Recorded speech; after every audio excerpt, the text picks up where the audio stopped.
बिस्मिल्लाहिर्रहमानिर्रहीम। प्यारे दोस्तों, अस्सलाम वालेकुम। नॉवल कालिज कलियां और भंवरे की अगली किस्त शुरू करते हैं।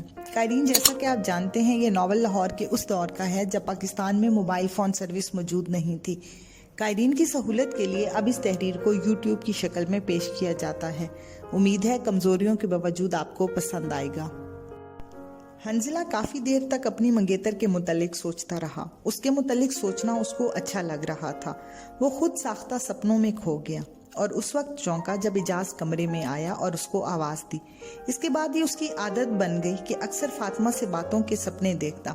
फिर हंजला ने महसूस किया कि वो अक्सर तन्हाई तलाश करता है ताकि अपनी इस आदत को पूरा कर सके। जब इजाज ने हंजला से तन्हा रहने की वजह पूछी तो उसने साफ साफ बता दिया।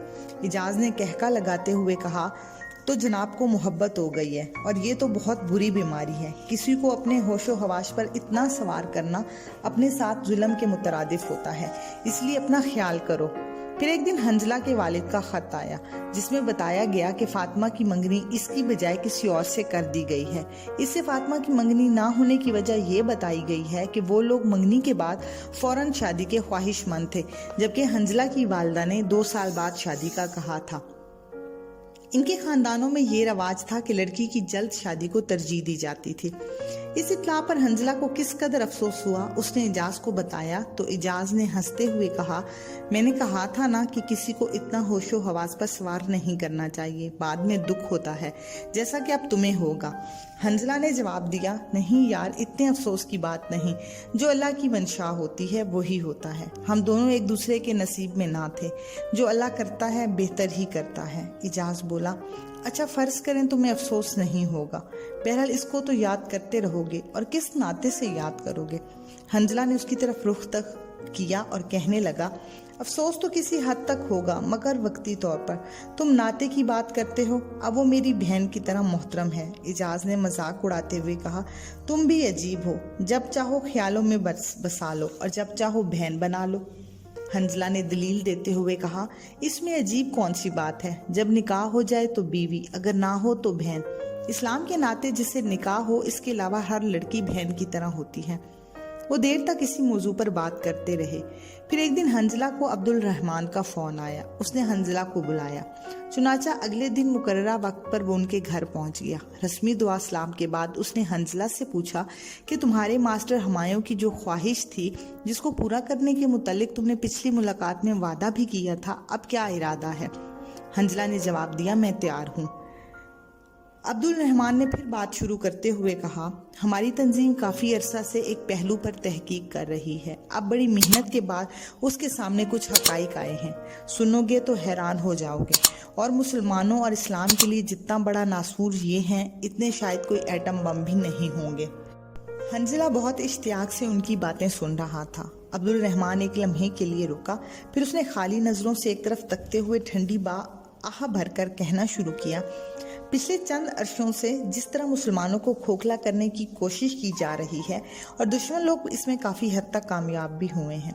उन्होंने बड़ी सोची समझी प्लानिंग के तहत मुसलमानों के अखलाक तबाह किए, प्रिंट मीडिया और इलेक्ट्रॉनिक मीडिया के जरिए बतदरीज हया को ख़त्म किया है, और भारी रकूम देकर मुसन्निफीन से ऐसी किताबें लिखवाईं और डायरेक्टर से ऐसे ड्रामे और फिल्में तैयार कराईं जिनसे बेपर्दगी, गैर महरम से मेल जोल, जिनसी बातों को ढके छुपे और दिलकश अंदाज में बयान किया गया है, और जदीद तरीन और बेहुदा फैशन को आम किया गया है।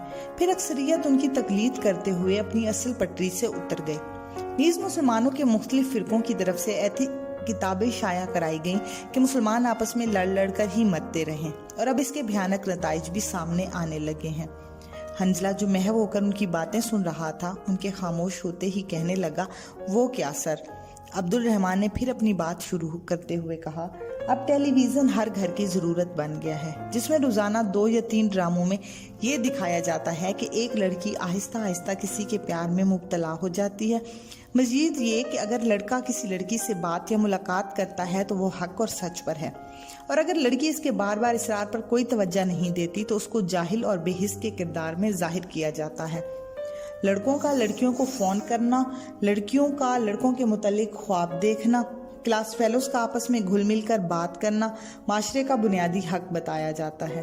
ٹی وی پر یہ موضوعات آہستہ آہستہ بڑھ کر اپنی گلی کی شکل کی طرف جا رہے ہیں، جبکہ فلم میں اس کا اگلا مرحلہ دکھایا جاتا ہے۔ اب دیکھا دیکھی ہمارا معاشرہ بھی اس کا اثر قبول کرتا جا رہا ہے۔ تم اس کی بے مثال مثالیں اپنے ارد گرد کئی مرتبہ دیکھتے ہو۔ غیر مسلموں نے اس راز کو پا لیا ہے۔ مسلمانوں میں بغیرتی اور بے حیائی کو عام کرو، پھر ان پر فتح کی ضرورت نہیں، یہ خود بخود مفتوح ہو جائیں گے۔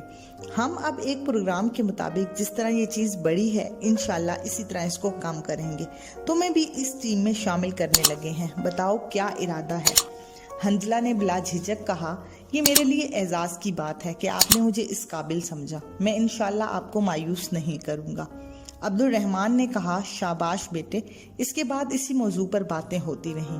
حنظلہ وہاں سے فارغ ہو کر ہاسٹل واپس آ گیا۔ 2 دن گزر گئے، اب اس کے ذہن میں یہی باتیں گونجتی رہتی۔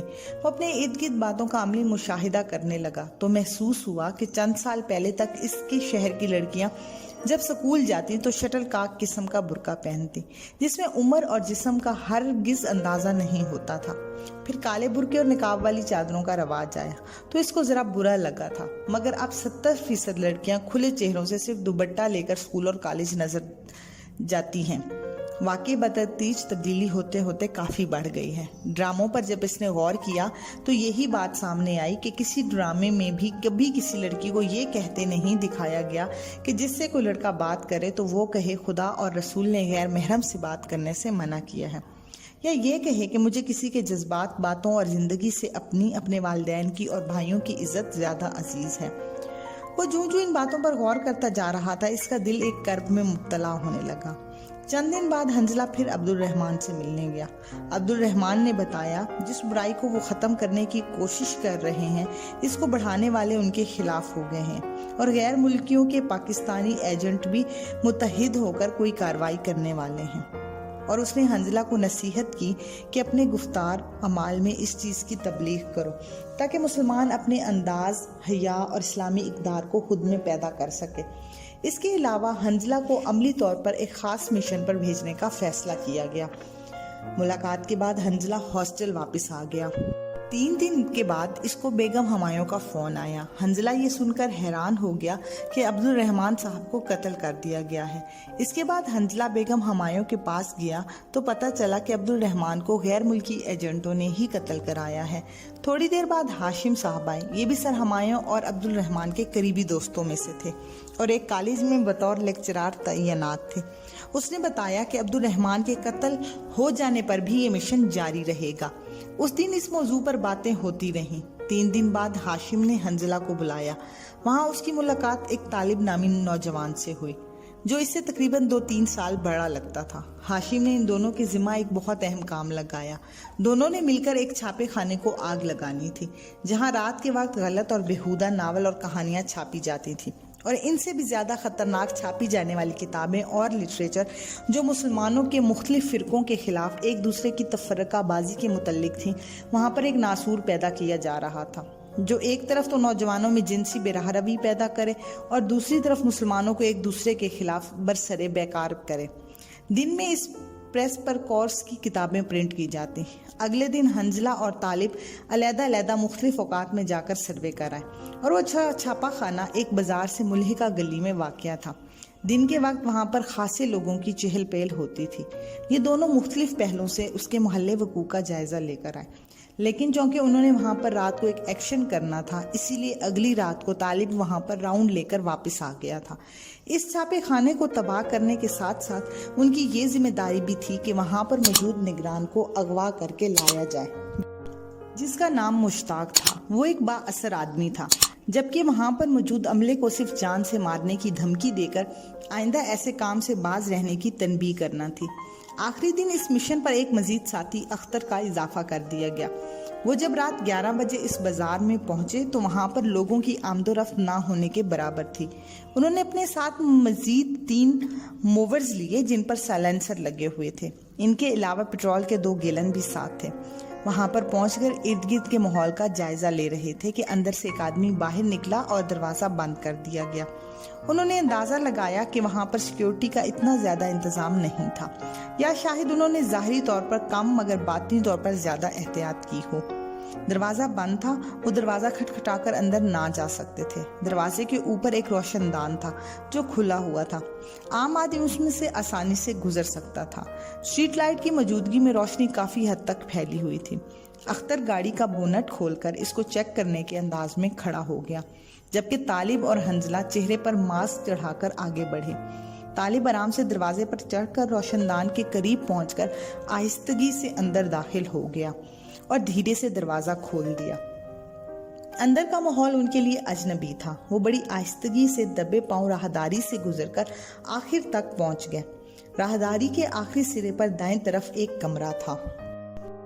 प्यारे यूट्यूबर्स, प्लीज़ आप हमारे चैनल को सब्सक्राइब करें, लाइक करें और शेयर करें और घंटी के निशान को दबा दें ताकि हमारी हर आने वाली वीडियो आप तक पहुंच सके और हमारी हौसला अफजाई हो सके। जी तो दोस्तों, आज की किस्त यहीं तक थी। बकिया नावल आप अगली किस्त में पढ़ और सुन सकते हैं। इजाज़त दीजिए। अल्लाह हाफिज़।